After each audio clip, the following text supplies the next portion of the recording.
Listen, but something happened in the covenant of God with Abraham. Biglang parang may isang interruption, no? May isang interruption pagdating sa covenant ng Panginoon.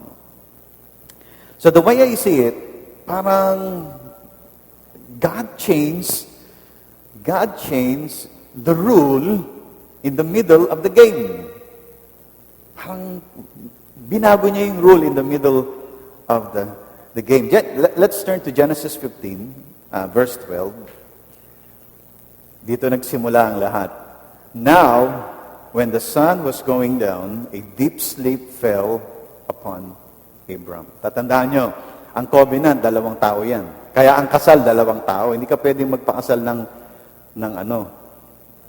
sa Skype lang. Kailangan nandoon yung... di ba? Nakakuha niya, hindi ka pwedeng magpakasal sa Skype kasi kala nila pwede yung gano'n. Hindi kailangan personal na nandoon yung tao. Kasi covenant yun no? Meron kayong ceremony, no? na gagawin. So when Abraham asked God how he would know for sure. Tignan nyo yung verse natin, pinatulog si Abraham. Dapat dalawa yung covenant, as I said. So when Abraham asked God, paano ko masisigurado na itong sinasabi mo ay magkakatotoo, no? So, God made a covenant with him. Genesis 15, makikita niyo 8-21. Parang gusto makasigurado ni Abraham. So, God commanded Abraham to prepare the animal necessary for the ceremony, no? Doon sa kanilang gagawin. To seal the promise, to seal the kanilang contract, pag-uusapan. Genesis 15, verse 19 is this. So the Lord asked him, bring me a heifer, a goat in a ram, each 3 years old, along with a dove and young pigeon. Just for the sake, kung ano yung heifer, I think naglagay ako dyan ng picture. Yan yung heifer, malabo. Ayan, maganda. Yan, dyan po galing yung corned beef na kinakain natin every morning. So, yung heifer is a red cow, no? Red cow. Sabi dito, the book of Numbers, tinignan ko siya doon kung ano yung background niya. Sabi niya, the book of Numbers specify that the animal must be red in color, without blemish, and it must not have been used to perform work. Ibig sabihin, hindi pa siya nagamit sa pagsasaka. The heifer is usually slaughtered and burned outside the camp. No? Kapag ito in-slaughter mo na, susunugin to sa labas ng city gate, no? City gate. Kasi noon, 'di ba, ang mga city noon may gate, 'di ba? May mga gate sila. Para hindi sila napapasok ng kanilang kaaway. Now, in Hebrews 13:12, so also Jesus suffered outside the city gate to make the people holy through his own blood. Kung tutusin, yung Golgotha is outside the city gate. Doon siya namatay at doon din siya na-consume ng anger ng God, no? So to speak. Because lahat ng sacrifice doon sinusunog outside. So, ang picture, when Jesus Christ was dying on the cross, because of God's anger to sin, he was consumed by the fire of God's anger. So, that's outside the camp. So, remember, in a covenant, laging merong sacrifice. Laging merong sacrifice. So, involved lagi ang sacrifice. But instead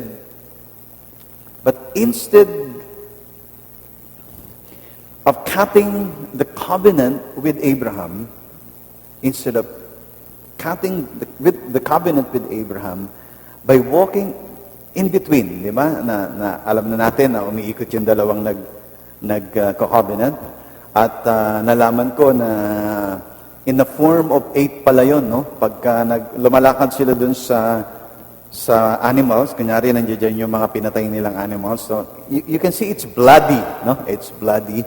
So ang lakad pala nila, hindi iikot, in the form of an 8. Yan. Parang, kumbaga, kung lalakad ka dito, hahakbang ka rito, tapos lalakad ka ulit dito, tapos hahakbang ka dito.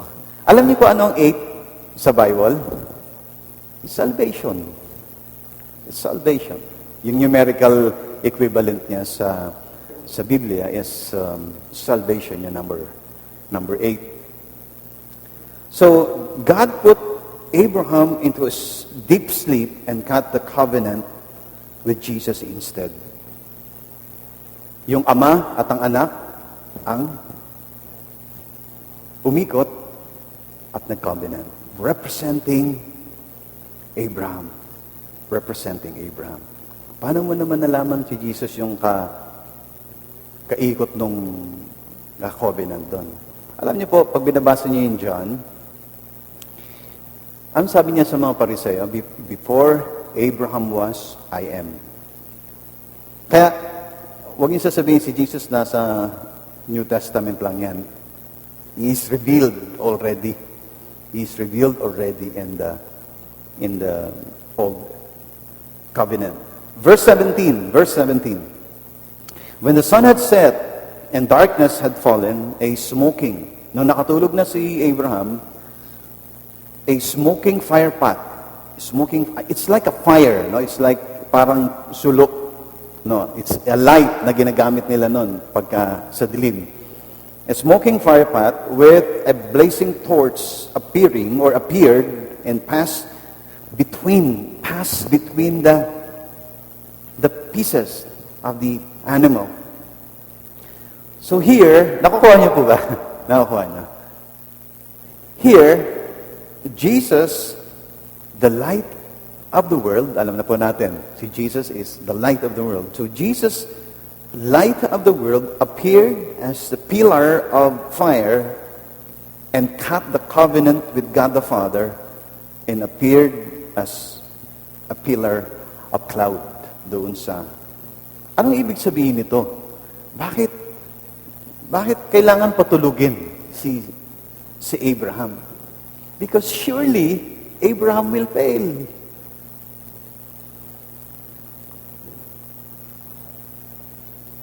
Jesus took Abraham's place and cut the covenant with his father. Of course, nirepresent tayo sa cross, pero dun pa lang pinapakita na. Lagi niyo tatandaan, the new covenant is the shadow of things to come, or the old covenant is just a shadow of things to come. May mga pahapyaw na sa old covenant. Pagdating sa new covenant, is the fulfillment. Lahat na nakita natin dito, lahat na nakita natin sa Old Testament, ay mayroong fulfillment sa New Testament. So, he was perfect. He was perfect man representing Abraham when he cut the covenant with his father. When he cut the covenant with his father. Buti na lang ginawa ng Panginoon yan. Hindi ko dyan nailagay, but I remember a verse kagabi. Romans 8, verse 3. Romans 8, verse 3. For what the law was powerless to do, because it was weakened by flesh. Ibig sabihin, wala naman nakasunod talaga sa batas because of our flesh. God did, by sending His own Son, in the likeness of sinful flesh, to be sin offering, and so He condemns sin in the flesh. So God did, by sending His own Son in the likeness of sinful flesh, to be sin offering. Yung hindi natin magawa, ginawa ng anak para sa ating lahat. Yung hindi natin kayang gampanan, ginampanan ng Panginoon para sa ating lahat. He represents us like Abraham. So, just in case po, no? Just in case you are wondering, ano ba itong promise, no? Ano ba itong covenant ng Panginoon kay Abraham? You can see this in Genesis. This is the main covenant of God to Abraham. Ito yung kanyang promise. I will make you into a great nation. I will make you into a great nation, and I will bless you. I will make your name great, and you will be a blessing. I will bless those who bless you, and whoever curses you, I will curse, and all peoples on earth will be blessed through you. All the peoples on earth will be blessed through you. Dadahan-dahanin natin kasi alam niyo kung gusto kong manamnam natin ito, no? Just in case hindi niyo pa alam yung mga verses na susunod dito.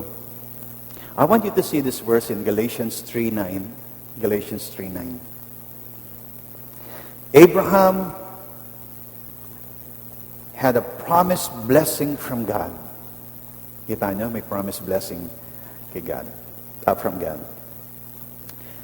Galatians 3:29 or Galatians 3:29. Nakalagay diyan. Ko-connect natin galing tayo kay Abraham. And now Galatians 3:29. If you belong to Christ, if you belong to Christ, then you are Abraham's descendants and heirs according to the promise. And heirs according to the promise. Sa Tagalog po, ganito ang pagkasabi. At kung kayo'y kay Kristo, kayo'y lahi ni Abraham na tagapagmana ng mga pangako ng Diyos. Sinong na kay Kristo rito?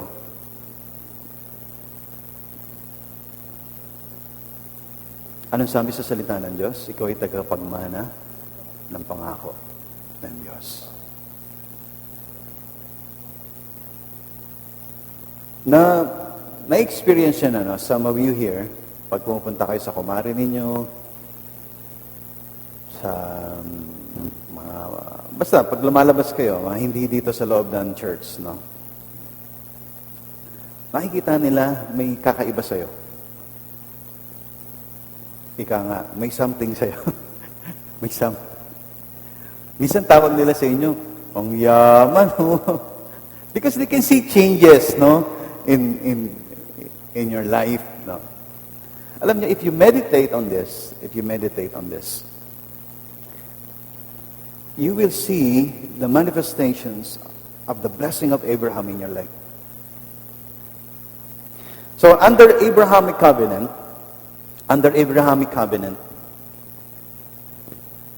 God's promise is this, no? God's promise become your right. Pakinggan po natin kasi mayroon tayong mga comparison dito.